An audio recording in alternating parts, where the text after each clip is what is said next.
ஆகா கல்யாணம் சீரியல பொறுத்தளவு இனி எபிசோட்ல என்ன நடக்குது அப்படின்னு பார்ப்போம். இப்ப அந்த ரவுடிங்க இப்ப சூர்யாவையும் புடிச்சு கட்டி போட்டு வச்சிருக்காங்க இல்லையா? இந்த விஷயத்த சித்ரா தேவி கிட்ட ஃபோன் பண்ணி சொல்லணும். ஆனா கோடீஸ்வரி சித்ரா தேவிய கண்காணிச்சுக்கிட்டே இருக்கிறாங்க பக்கத்துல உட்கார்ந்துகிட்டு. இருந்தாலும் அந்த ரவுடிங்க ஃபோன் பண்ணி சித்ரா தேவி கிட்ட ஃபோன்ல சொல்லிடுறாங்க. சித்ரா தேவியும் பயந்து பயந்துகிட்டே எப்படியோ கேட்டு சிரிச்சு சமாளிச்சர்றாங்க.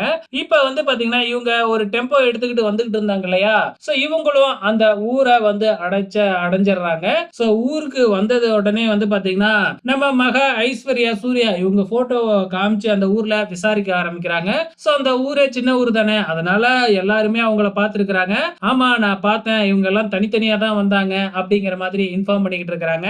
உடனே அந்த ஊரை சுத்தி தேடி பார்க்கறாங்க. எங்கேயுமே இவங்க 3 பேத்தையுமே காணோம். அதுக்குள்ள இந்த சித்ரா தேவி அந்த ரவுடிங்க கிட்ட போன் பண்ணி எல்லாத்தையும் இன்ஃபார்ம் பண்ணி, "ஏன்யா பக்கத்துல யாரு இருக்காங்கன்னு கூட கேட்காம நீ மாட்டுக்கும் வாக்குமூலத்த குடுப்பியா?" அப்படின்னு திட்டிடுறாங்க.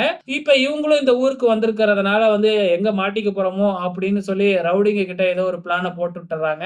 ரவுடிங்க என்ன பிளான் பண்ணிருக்காங்க அப்படின்னு பாத்தீங்கன்னா, இவங்க 3 பேருக்கும் மயக்க மருந்த குடுத்து, இங்க யாராச்சும் வந்தாலும் இவங்கள கண்டுபிடிக்காத மாதிரி எங்கேயாச்சும் அடைச்சு வச்சிரணும் அப்படின்னு பிளான போட்டுக்கிட்டு இருக்காங்க.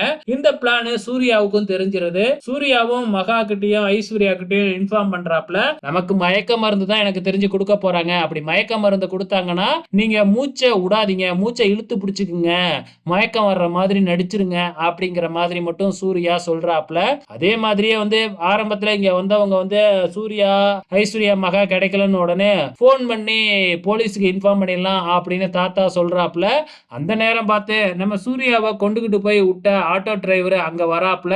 சூர்யா காரை அந்த இடத்துல கண்டுபிடிச்சிடுறாங்க. அதனால அந்த காரை பார்த்துக்கிட்டு இருக்கும் பொழுது, என்னாச்சுங்க ஏன் இந்த காரை பாக்குறீங்க அப்படின்னு சொல்லி விசாரிக்கும் பொழுது, அந்த ஆட்டோ டிரைவர் ஆமா அந்த அவரை நான் தான் இந்த இடத்துல கொண்டு போய் விட்டேன் அப்படின்னு சொல்லி அந்த இடத்தையும் சொல்லி காமிச்சு விட்டுறாங்க. இவங்களும் கிளம்பி அங்க போயிடுறாங்க. இதுக்கப்புறம் என்ன நடக்க போகுதுன்னு வெயிட் பண்ணி பார்க்கலாம்.